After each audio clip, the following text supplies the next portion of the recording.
Today's question is something that I have identified with, and my God, I really feel this man's pain. It's a long one, so bear with me, but I think we'll all identify with this. Over the last several weeks, I have started to feel somewhat rather unfulfilled with my photography. I simply am not moved, excited, or inspired by any of the photos I am taking. The subject matter is stale to me. I feel blah. I mean, how many pictures of flowers can I take? Yo, that's so real. I feel bored with photos with my recent photo shoots. Family and friends tell me how great they look, but I don't feel satisfied. The other realization that I came to fairly recently is that nobody really cares about my photography.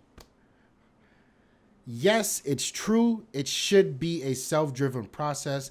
As long as I'm happy, that's all that matters.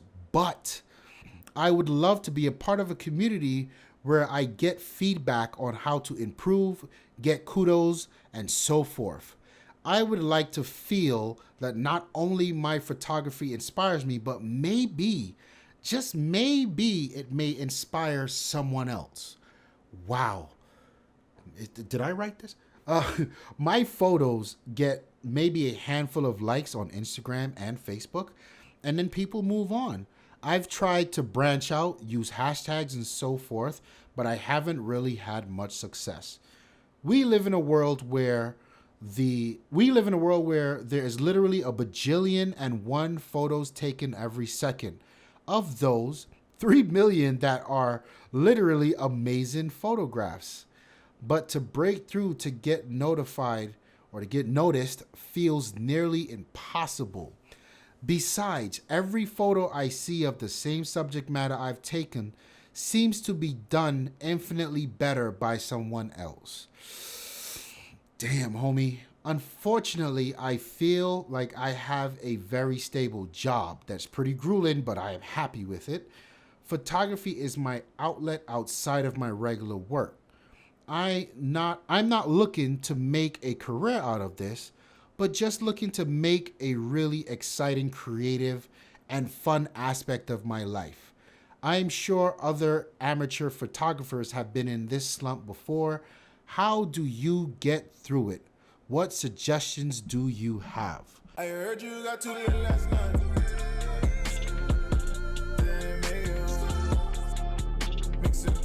What is the deal, beautiful people? My name is Ramon. This is Lifestyles Defined.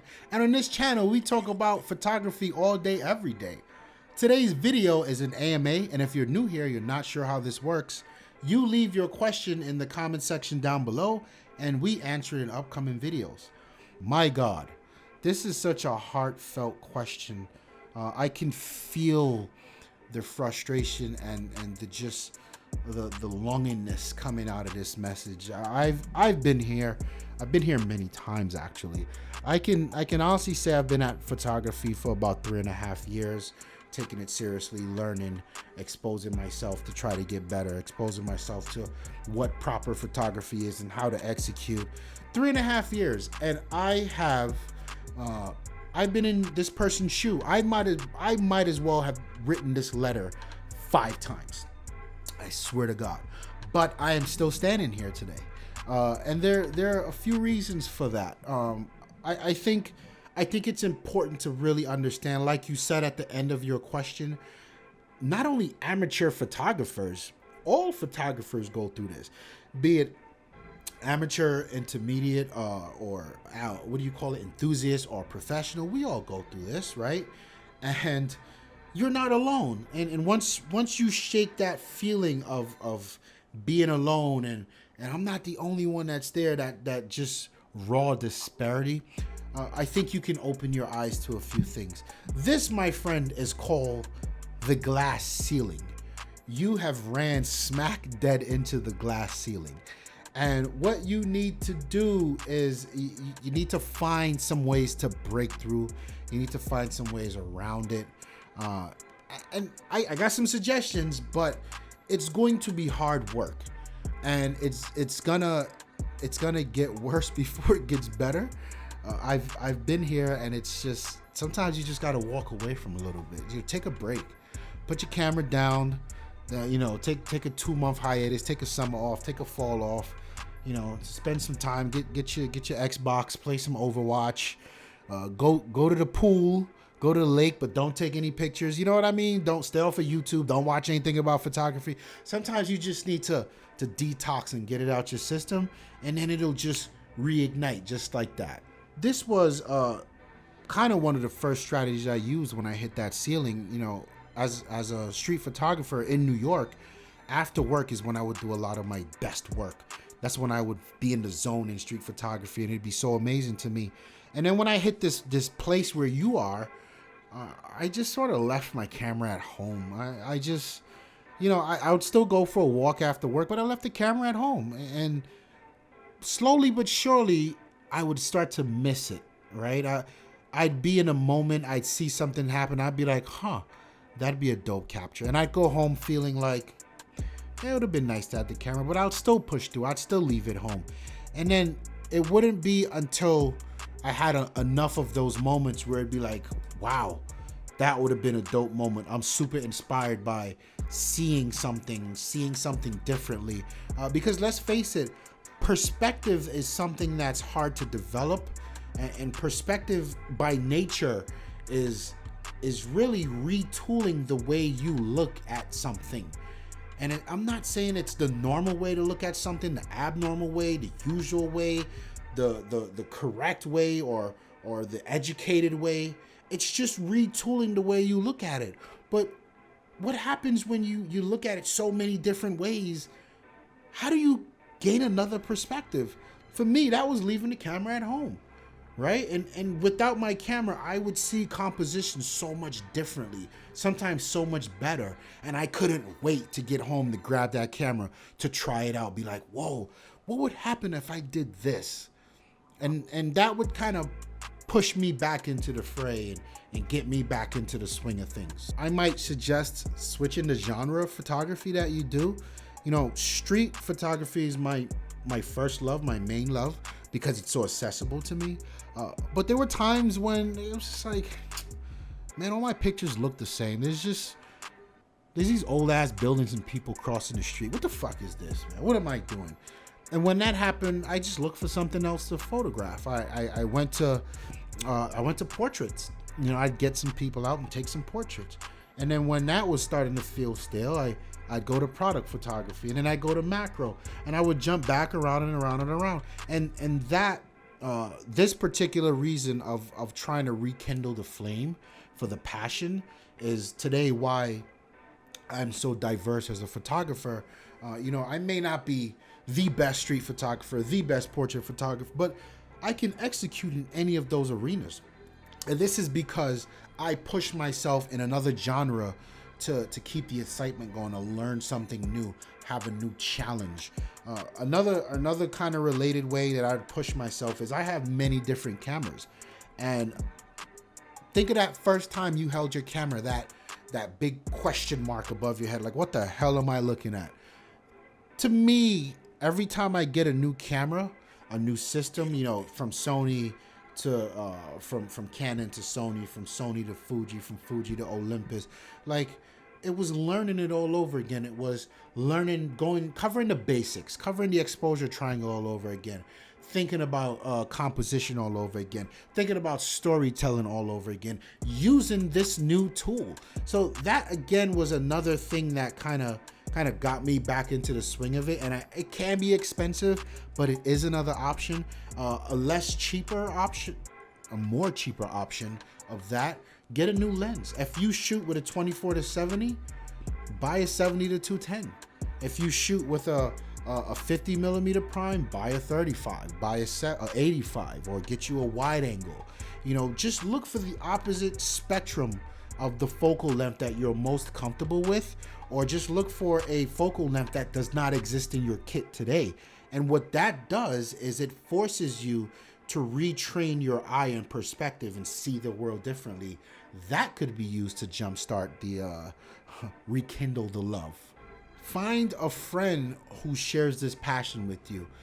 This is one of the the very reasons I hold on to Jerry so tightly.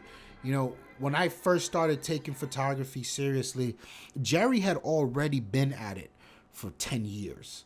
And speaking to him, it was very overwhelming at first. And I like to see where I'm at as a photographer, because the conversations that I have with Jerry 3 years ago versus now are vastly different. And bouncing these things off of Jerry often kept me inspired. You know, I'd explain to him these ceilings, these technical ceilings that I'm hitting, why I can't get this shot, why I think this camera sucks. And he would challenge me, and I'd go back and I'd be like, whoa, it wasn't the camera. It was just me. I needed to think differently. I needed to push harder. And I think having a friend, a resource, a mentor that you can talk to, that you can keep in constant contact to, kind of might help out in this situation. Doing projects. I feel like doing projects are something that keeps you challenged. It keeps you focused.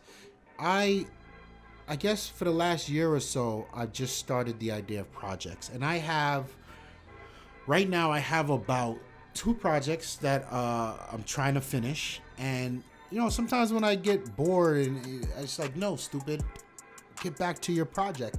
It keeps me focused. And the thing about projects is it can kind of drag you out of your norm. You know, if you're a landscape photographer, don't cop out. Don't go pick a project, the landscapes in the fall. Like, no, that's too easy. Try harder.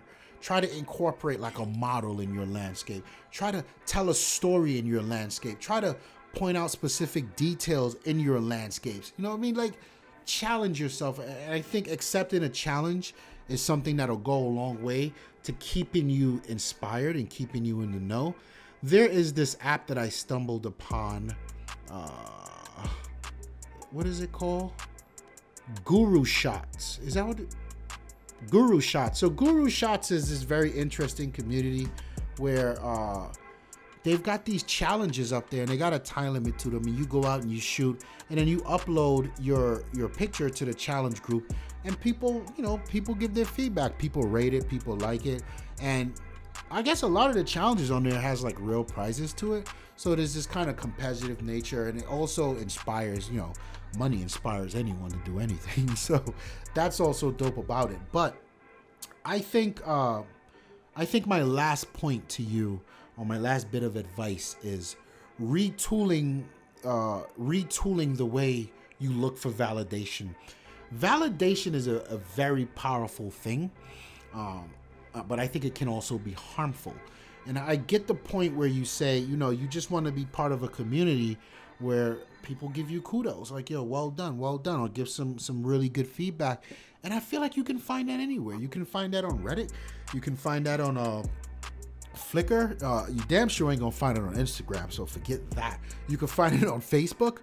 But what I would challenge you to do is put the blinders on and, still put your work out there, but don't worry much about the validation, because the validation can lead you down a road of despair or feeling like your work is not liked or appreciated.